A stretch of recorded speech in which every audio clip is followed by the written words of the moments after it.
I'm John Barry, and it's time to get back to my DuckTales review because Season 3, the second half, has come out. And today's episode is going to be the 8th episode, DuckTales, The Phantom and the Sorceress. The premise of this episode is that there's a magical thief on the loose in Duckburg, and in order to confront it and stop it, Lena must confront her past and team up with Magica de Spell. And along for the ride are Webby and Violet, and they do play important parts in the episode. And our comic relief for this episode, it's not Donald Duck. No, it's his lucky cousin, Gladstone Gander, who actually has some bad luck in this episode. And it all ties in together. So this review is audio only. So there'll be just some images relating to the episode going and looping in the background. Before I get too far into my review, I would like to announce that I've started a blog, the 555th Review. You can access it over at the 555review.blogspot.com, and if you would like to support what I do over there or over here on YouTube, be sure to check out my Patreon page at www.patreon.com/JohnBarry555. So let's actually just jump right to the end of this episode. Lena gets a new look, which I think is very neat, and part of her getting a new look is to not only is a way of physically showing her, what I'm trying to say is that it is a way to physically show that she is her own person, that she is not just the shadow of Magica de Spell. She is her own person, she has her own look, she is unique. Her magic is not the same magic as Magica de Spell's. And that is what the physical design change accomplishes. That is, as I said, that's what the design is, to reflect her character growth and development, which I think is pretty neat. And it also means she does not have to rely on the amulet anymore for her magical powers, since her magical powers come from herself and her friendship with Webby and Violet. Her powers are rooted in friendship, which produce a blue glow. Meanwhile, Magica's powers are more based in, for lack of a better term, evil. I think Magica even says it herself, and it produces a purple glow. And so there's a contrast between those two characters now that they have their own distinct magic, and magic source and magic colors. And gotta say, we're gonna get some more Magica episodes upcoming, because Magica, she got the amulet back, so she now has her powers once again. But Lena now is in full control of her own inherent powers, which are is going to be more powerful than Magica's, because Lena's powers are based in her friendship, not in evil or hatred or anything like that. Think of it as the difference between the light side and the dark side in Star Wars. The dark side sorts of powers might give you more powers immediately, but the light side, the friendship, will give you more stronger powers, but maybe later on and more patiently. Basically, one's a good source, one's a bad source. And so now let's talk about the episode itself, now that I talked about the ending and the theming I think they were trying to convey with the ending.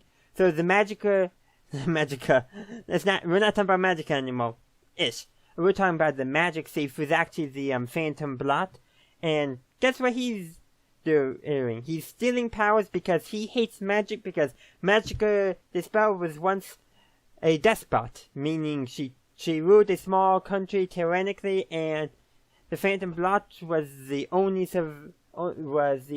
person who survived when Magica decided she had enough and destroyed the tiny little country. And he set off in a vow of revenge to rid the world of all magic, and particularly Magica de Spell.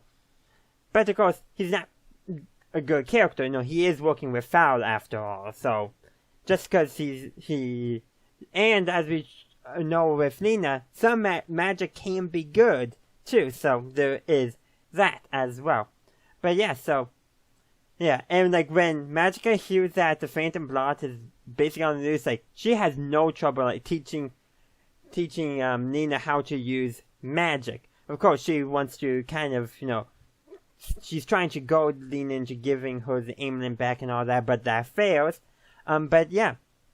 And one of the magical sources that the blot took away was Gladstone Gander's luck. And so he all of a sudden became normal. I don't want to say unlucky, but at least initially. But as you go on, it's like he starts seeming like he's more and more unlucky the longer he's without his luck. And at one point, when Lena is learning to control her magic, she accidentally transforms Gladstone Gander's appearance into Donald Duck, and he freaks out. It is a hilarious scene when Gladstone freaks out when he looks like his unlucky cousin. And, well, this guy say, he does get his own appearance back, but, like, when he looks like Donald, he all of a sudden starts, not speech-wise acting like Donald, but, like, even more unlucky when he looks like Donald. Almost like he's thinking, I'm looking like Donald, therefore I must have terrible luck. When, you can understand where that's coming from. Donald Duck is very unlucky, but, I don't know.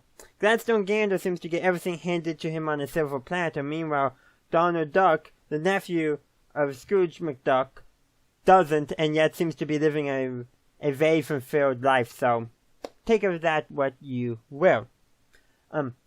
There's a few other things I would like to address in the episode, but the Blob was a kind of a neat villain. First of all, he has a tragic backstory, and potentially if our heroes can approach him and all that, they could actually potentially get him to change sides, especially because we know Magica is going to be a villain.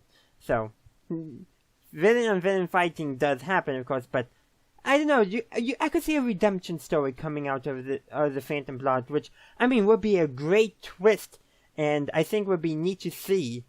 So that is actually pretty much the entire episode, Lena at the start of this episode is basically she wants to deny her magic, that she hates it because she can't master it.